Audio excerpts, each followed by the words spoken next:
প্রেমিকার স্বামীকে খুন করে দেহ ৬ টুকরো করল প্রেমিক।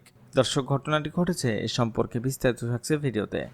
প্রেমিকার স্বামীকে খুন করে দেহ ৬ টুকরো করে বিভিন্ন স্থানে লুকিয়ে রাখার অভিযোগ উঠল এক ব্যক্তির বিরুদ্ধে।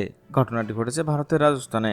জানা গেছে, অভিযুক্ত মদন নাল যোগেন্দ্রনাথ এক ব্যক্তিকে খুন করেন।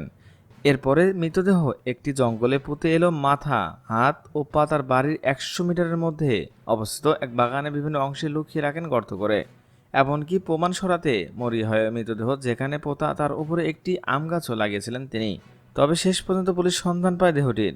অভিযুক্তকে মঙ্গলবার গ্রেপ্তার করা হয়েছে। গত ১১ জুলাই থেকে কোনো খোঁজ মিলছিল না যোগেন্দ্রের। ১৩ জুলাই পুলিশের দ্বারস্থ হন তার বাবা। তার সন্দেহ ছিল মদনলালের দিকে। এরপরে তদন্ত করতে নেমে পুলিশ অভিযুক্তকে গ্রেপ্তার করে। তবে ছেলের খুনের ঘটনায় মদনলালের অন্য সঙ্গীরাও জড়িত। পুলিশ পুরো বিষয়টি খতিয়ে দেখছে। এর মধ্যে মদনলাল তার অপরাধ কবুল করেছে। অভিযুক্ত জানিয়েছে, মৃতের স্ত্রীর সঙ্গে তার প্রেমের সম্পর্ক ছিল। পথের কাঁটা সরাতে সে কাজ করেছে।